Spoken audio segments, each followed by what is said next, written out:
म्हणजे जे गुंड त्या ठिकाणी खंडणी मागायला गेले होते आणि त्या ठिकाणी सोनवणे नावाच्या दलित जो वॉचमॅन होता त्याला मारहाण करण्यात आली आणि म्हणून संतोष देशमुख हे हा अन्याय आहे म्हणून त्या ठिकाणी गावचा सरपंच म्हणून तो त्या ठिकाणी तो सरपंच गेले आणि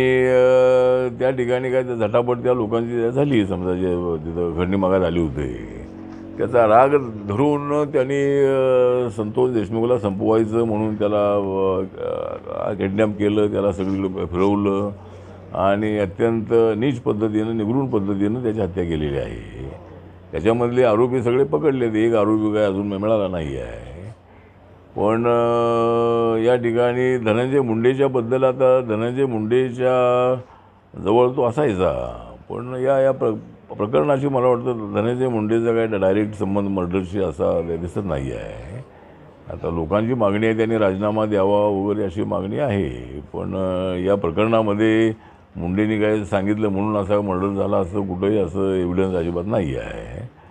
पण जे आरोपी त्यामध्ये आहेत वाल्मिक कराडला पकडा अशी मागणी होती तो वाल्मिक कराडला पकडलेला आहे त्याला मोकाय लावलेला आहे आणि घटनाच्या घडू नयेत जसा